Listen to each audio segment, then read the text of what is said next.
समर्थ श्रीराम भाग 5. महाराज आता शाळेत जात नव्हते. एकदा शाळा भरल्यावर अण्णा मध्येच काही कामासाठी घरी गेले. बापू फडतरे नावाचा महाराजांचा एक मोठा जिवलग मित्र होता. तो मुलांना म्हणाला, चला आपण श्रीरामाचं भजन करूया. त्याबरोबर आपले धडे घोकण्याच्या ऐवजी सर्व मुले मोठमोठ्याने श्रीराम श्रीराम श्रीराम असं म्हणू लागली. थोड्या वेळाने अण्णा परत येऊन पाहतात तर हा प्रकार. त्यांना फार राग आला आणि म्हणाले, त्या गणूने तुम्हाला हे खूळ शिकवलंय ना, थांबा काढतो आता एकेकाची भक्ती. असं बोलून प्रत्येक मुलाला जोराने एक एक छडी मारली त्यांनी. तथापि मुलांची ही मनोवृत्ती पाहून इतप्पर या गावामध्ये राहण्यात आपली शोभा नाही असा विचार करून अण्णा दुसऱ्या दिवशी आपलं सामान गाडीत भरून दुसऱ्या गावी जायला निघाले. त्यांची गाडी गावाच्या बाहेर गेल्यावर महाराजांनी त्यांना गाठलं आणि म्हटलं, अण्णा, रामरायाचा द्वेष करून आजपर्यंत कुणाचं कल्याण झालेलं नाही. अजून तरी त्याचं नाम घ्या. तो दयाळू आहे, तुमचं कल्याण करील.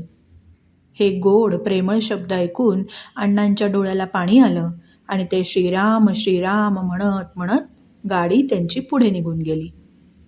महाराजांची शाळा सुटली तरी इतर उपद्व्याप मुळीच सुटलेले नव्हते. सगळी मुलं महाराजांना गणूबुवा म्हणत. त्यांना आपापल्या घरी चैनच पडत नसते मुळी. उठल्या सुटल्या श्री महाराज जिथे असतील तिकडे जावं आणि मग सर्वांनी आज कुणाच्या मळ्यातला ऊस तोडावा, कुणाच्या झाडावरची डाळिंब नाहीशी करावी, कुणाच्या शेळ्या पळवाव्या, कुणाच्या भाजीची नासाडी करावी, अशा अनेक प्रकार चालू होते आणि त्याच्या अनेक तक्रारी संध्याकाळी पंतांच्याकडे यायच्या. पंतांनी त्यांना प्रेमाने जवळ घेऊन सांगावं, बाळ, आपल्या कुळाचं नाव राहील असं वागावं. त्यावर त्यांनी म्हणावं, आजोबा, तुम्ही स्वस्थ राहा, माझ्यामुळे कुळाला कधीही कमीपणा येणार नाही. रोज येणाऱ्या तक्रारी ऐकून गीतामाई एकदा कंटाळली आणि रात्री महाराजांना एकट्याला जवळ घेऊन म्हणाली, अरे गणू, तू असा का रे वागतोस? तू पुष्कळ विद्या शिक आणि आपल्या घरामध्ये चालत आलेलं कुलकर्णीपण नीट सांभाळ, एवढं माझं ऐक. महाराज प्रेमाने म्हणाले, आई, मी फक्त तुलाच सांगतो. अगं, मला सगळं येतं, तू अगदी काही काळजी करू नकोस. आपली वृत्ती आणि आपलं वतन मी अगदी नीट सांभाळेन बघ. महाराजांच्या भाषणामध्ये लहानपणापासूनच अशी खुबी होती ना की ऐकणाऱ्याच्या मनावर त्याचा लगेच परिणाम व्हावा आणि लगेच विश्वास बसावा. आणि हे ऐकून, हे त्यांचं आश्वासन ऐकून आईच्या मनाचं पूर्ण समाधान झालं. तिने त्यांना पोटाशी घेऊन त्यांच्या तोंडावरून हात फिरवला. महाराज आता 9 वर्षांचे झाले होते. शाळा सुटून बरेच दिवस झाले होते, तरी ते घरी स्वस्थ बसत नसत. त्यांचे बालमित्र नेहमी त्यांच्याबरोबर असून काही ना काही खोड्या रोज चालायच्याच.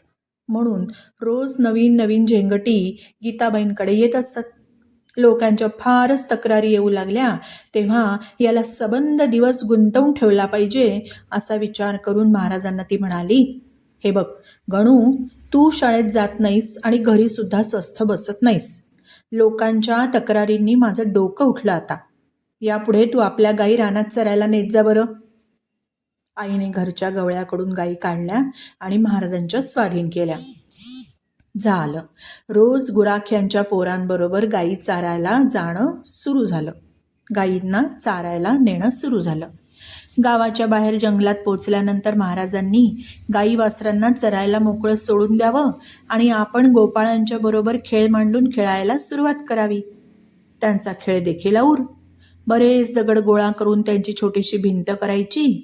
तिच्या पुढे एकमेकांच्या शेजारी असे 3 दगड मांडायचे. मधला जरा मोठा असायचा आणि त्यांच्यासमोर एक दगड ठेवायचा. ते 3 दगड म्हणजे लक्ष्मण, राम आणि सीता आणि पुढचा दगड म्हणजे मारुती.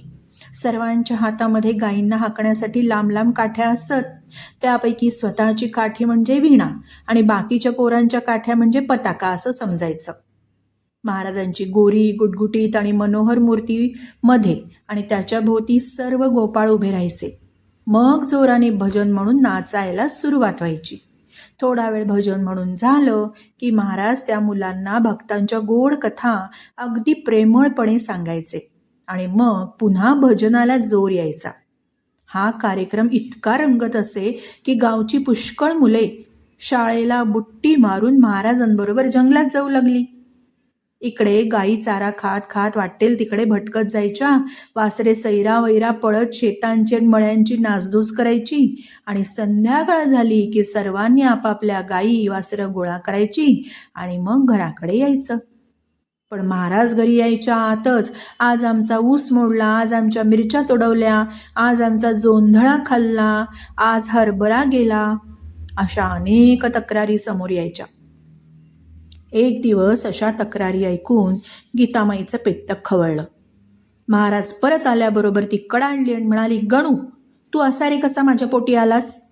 तुला काय करावं आता? मी तर आता कंटाळले बाबा. रोज लोकांना मी सांगू तरी काय? आईचं हे रागाचं बोलणं ऐकून महाराज हसू लागले. तेव्हा तिचा राग अनावर झाला. तिने हातामध्ये काठी घेतली आणि मारायला धावली. महाराज तर निसटले, पण ती मात्र अडखळली आणि सपशेल पडली. त्याबरोबर महाराजांच्या डोळ्यांना पाणी आलं. त्यांनी आपण स्वतः येऊन आईला उठवलं. मुलाच्या डोळ्यातली अश्रुधारा पाहून गीतामाईचा राग अगदी नाहीसा झाला. म्हणाली, अरे बाळगणू, तू चांगला वागलास तर मी देवाला रामनामाची लाखोली वाहीन. महाराज म्हणाले, आई तू पाहाच आता, मी अगदी चांगला वागेन. माझ्या तक्रारी तुझ्यापर्यंत येऊच देणार नाही. पण तू नामाची लाखोली मात्र खरीच वाहिली पाहिजेस बरं का. याच दिवसांमध्ये महाराजांच्या वृत्तीमध्ये फार फरक पडू लागला होता. रोज पहाटे नदीवर स्नानाला गेलं की 2-2 तास तिथेच ध्यानाला बसायचे. एकादशीच्या दिवशी देवाची पूजा करून डोळे झाकून बसले म्हणजे तासन तास निघून जायचे आणि आईने हलवून जागे करावे लागायचे. सामान्य लोक महाराजांच्या खोड्या तेवढ्या बघायचे, पण आतमध्ये असलेल्या नामाच्या अनुसंधानाची कल्पना त्यांना कशी येणार? श्रीराम समर्थ श्रीराम.